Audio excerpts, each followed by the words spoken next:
bienvenue sur Easy Modélisme. Je me retrouve aujourd'hui pour une nouvelle vidéo consacrée à la Ferrari Enzo, mais qui sera également une petite vidéo tuto pour vous montrer la pose de décalcomanie carbone ou la pose de décalcomanie tout court. Le principe reste le même. Donc je vais vous montrer comment je procède étape par étape. Tout d'abord, les pièces vont être préparées, c'est-à-dire donc poncées forcément, mises en primaire. Je vais les peindre en noir, comme je vais utiliser un carbone de type son, je vais les peindre en noir. Pourquoi? Ça évitera de voir certains petits défauts si d'aventure il y en a. Après avoir passé une couche de noir, je vais également passer une petite couche de vernis sur ces pièces, de façon à avoir une surface la plus lisse possible et donc à avoir le moins de défauts possible lors de la pose des décalcomanies. Une fois nos pièces bien sèches, voilà ce que l'on obtient.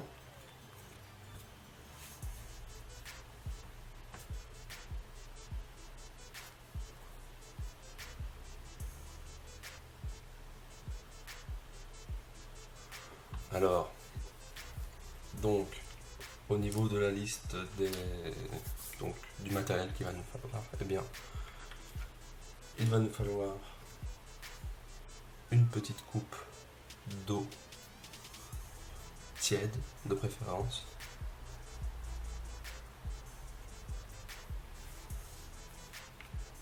un pinceau. Alors pour le pinceau, j'ai pas vraiment de recommandation, si ce n'est que veillez peut-être à ce que ce pinceau ne serve qu'aux décalcomanies, donc que ce pinceau soit dépourvu de résidus de peinture et autres.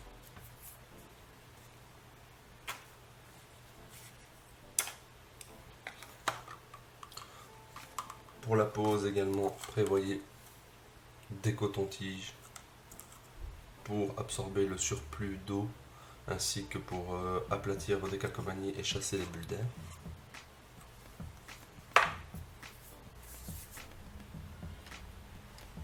Bien sûr, il vous faudra vos pièces. Et bien sûr, si vous voulez faire du carbone, il vous faudra des décalcomanies carbone. Au niveau des produits, il nous faudra donc deux produits de la marque Microscale. Il s'agit du produit donc Micro 7 ainsi que le produit Microsol. Alors, beaucoup de personnes se demandent à quoi sert justement le Micro 7, parce que le Microsol assouplit le décalque et permet la pose de décalcomanie. Donc le fait d'utiliser ou non le Micro 7 ne pose pas toujours de problème. Après moi, depuis quelque temps, j'utilise tout de même le Micro 7 car son but au Micro 7, c'est de préparer la surface de votre pièce pour la pose du décalcomanie. Elle va notamment réduire les problèmes liés au film transparent. Donc elle va fondre le décalque dans la masse. Elle va permettre d'avoir une meilleure adhésion. Donc c'est fort recommandé si par exemple vous devez poser des décalcomanies à des endroits où vous n'allez peut-être pas vernir, ce genre de choses. Parce que le principe actif fait que la colle du décalcomanie, le collage du décalcomanie est renforcé. C'est le but du Micro 7, c'est ça, préparer et renforcer le collage.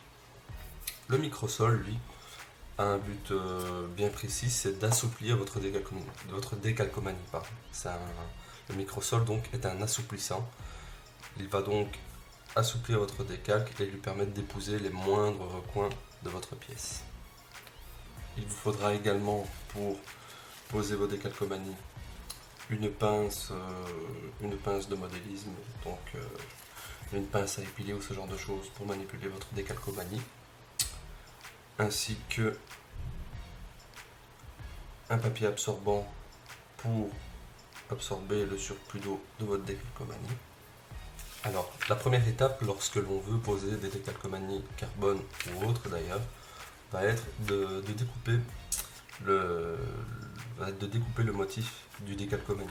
Alors, dans ce cas-ci, il s'agit d'un pattern carbone, donc au niveau de la feuille de carbone, j'ai les formes qui sont prédéfinies. Il va donc suffire de se munir d'un couteau de modélisme, donc d'un exacto, et de suivre, de découper les contours, du même que l'on ferait pour d'autres décalcomanies. Peut-être je vais vous montrer comme des décalcomanies comme ceci par exemple. On va suivre les lignes pour avoir vraiment le décalcomanie au plus proche de la forme désirée. Alors il se peut aussi, il se vend des feuilles de carbone qui elles ne sont pas ne sont pas découpées, enfin ne sont pas imprimées au dos comme ceci. Alors dans ce cas-là, il faut faire un patron avec du scotch ou ce genre de choses pour pouvoir justement avoir quelque chose au plus proche de la pièce.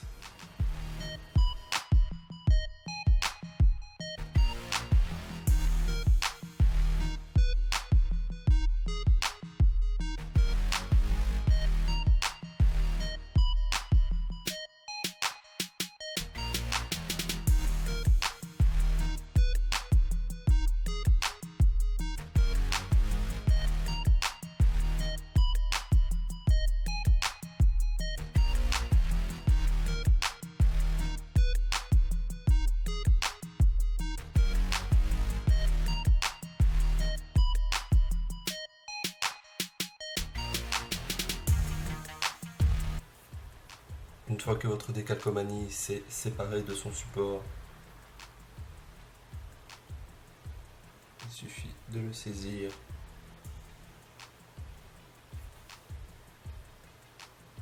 et de le passer un tout petit peu sur un papier absorbant pour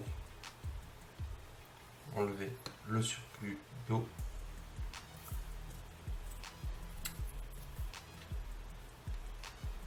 Alors nous allons mettre un petit peu de solution Micro-7 sur notre pièce.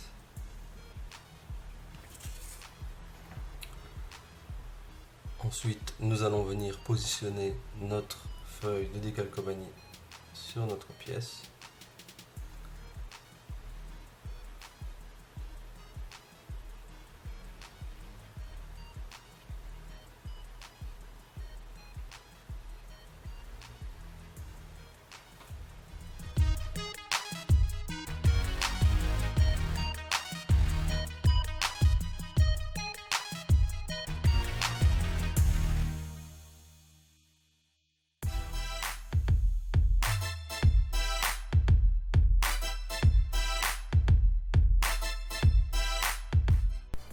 Une fois votre décalcomanie positionnée convenablement, donc comme vous l'avez vu précédemment, on a étalé le décalcomanie en chassant le maximum de bulles d'air déjà au moment où on avait mis le Micro-7. Maintenant nous allons passer un petit peu de microsol sur l'ensemble de la pièce.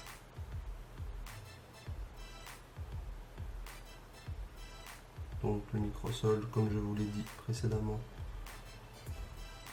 va permettre d'assouplir votre décalcomanie. Voilà, alors une fois que votre décalcomanie est posée, que vous avez mis votre microsol, il ne faut surtout plus toucher au décalcomanie, il ne faut surtout plus modifier sa position. C'est pour ça qu'il est très important de positionner correctement votre décalcomanie pendant l'étape précédente. Parce qu'une fois que vous avez appliqué le microsol, votre décalcomanie va s'assouplir et donc ça va faire en sorte qu'il épouse parfaitement les formes de votre pièce. Si vous le bougez pendant cette étape-là, c'est foutu, votre décalcomanie va se déchirer, se plisser dans tous les sens et la pose du décalcomanie sera tout simplement ratée. Donc une fois que vous avez posé ce produit, il faut le laisser agir. Alors soit vous le laissez simplement en température ambiante, et ce qui va se passer, c'est que votre décalcomanie va commencer à se friper légèrement, comme on le voit peut-être à la caméra, je ne sais pas. Donc votre décalcomanie va commencer à se friper, c'est tout à fait normal, ne paniquez pas. Il suffit simplement d'attendre que ça soit bien sec, que le produit est bien fini d'agir et votre décalcomanie va se retendre. Une fois que le produit est bien sec et qu'il n'y a plus de réaction, à ce moment-là, on va pouvoir se munir d'un coton-tige et de finir d'épouser la pièce en chassant les dernières petites bulles d'air éventuelles. Alors vous pouvez également faire cette étape de façon un petit peu accélérée, je vais dire, en utilisant un sèche-cheveux. Ce que ça va faire, c'est que ça va accélérer le processus du produit. Et en plus de ça, l'air chaud que vous allez envoyer sur votre pièce va vraiment venir plaquer votre décalcomanie contre la pièce, surtout si c'est une pièce avec des détails. Donc l'utilisation peut-être du sèche-cheveux est même recommandée dans certains cas lorsque l'on veut faire épouser le décalcomanie sur des pièces un petit peu anguleuses, ce genre de choses. Alors là on le voit peut-être bien à la caméra. Vous voyez, votre décalcomanie se fripe, c'est tout à fait normal, ne paniquez pas. Voilà, alors une fois que votre produit est bien sec, votre décalcomanie s'est partiellement retendue, vous pouvez repasser une deuxième couche de microsol pour continuer le travail, deuxième ou troisième couche d'ailleurs. Parfois 3 à 4 couches de microsol sont nécessaires pour obtenir la forme désirée. Voilà ce que l'on obtient.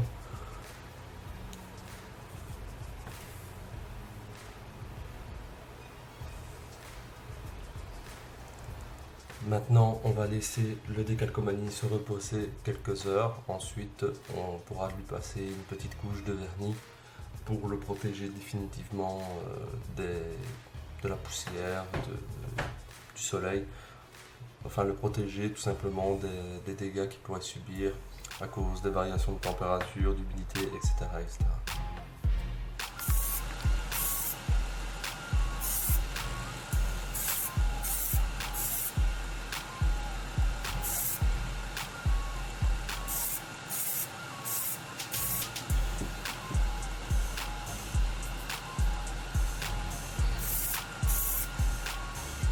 Et voilà le résultat, j'espère que cette vidéo vous aura plu et vous aura permis d'apprendre quelque chose. En tout cas, je vous dis à très bientôt pour la suite du montage de la Ferrari Enzo ainsi que d'autres tutos. A plus!